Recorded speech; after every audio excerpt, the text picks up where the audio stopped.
So I feel like a lot of the times that I'm talking to sales and marketing leadership lately about programs and where they're going in the current economic environment, how organizations are broadly trying to spend less money, people are trying to rein in costs, become more efficient, capital is less accessible, so on and so forth, is that I feel like I'm always combating like recency bias. Like organizations, whether it's like CMOs, CROs, VPs of sales and marketing, whatever it might be, these folks have existed for the last 10 or 15 years in this environment that was relatively consistent.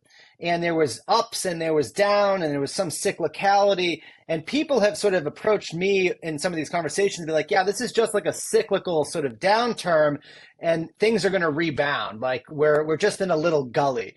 Uh, we're not, like, there is no question we are not in that gully. We are in a period of change that is really going to be dramatic. And the thing for me is I always try to look at the younger companies. Like for me, like Full Funnel's been around for 10 years. The stat about Full Funnel that I always talk about is how we've never had an IT department. We don't have a phone system because when we launched in 2014 was when Google Docs launched. It was Hangouts. Like we did everything on that platform. It negated the need for any infrastructure past that point. We were on Zoom before anyone else was on Zoom. Like we've always been at this sort of like cutting edge of technology, but it was at the point when we started the company because we needed to be like that. We didn't have the capital to do anything else.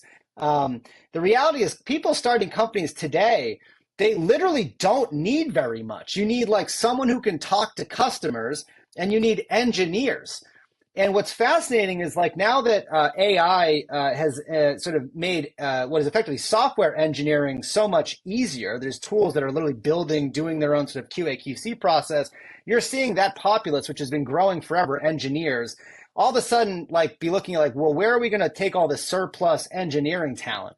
Where I think it's going to go is I think you're going to start seeing process engineering titles in normal companies.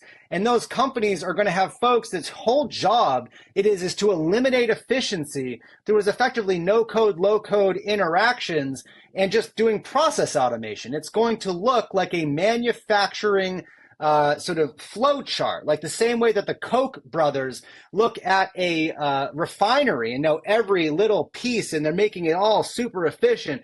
That's where this is going. Fragmented departments, human capital, manual inputs, like it's going away. And think about how much of the economy are people that are just doing manual inputs. That's all gone. And that's really something that I'm finding is one of the big sort of friction points or hurdles people have to get over mentally when they think about how we use these tools. And it's something that I really recommend, like take a step back, look at it objectively. Where is the puck going? This is where I think it's going.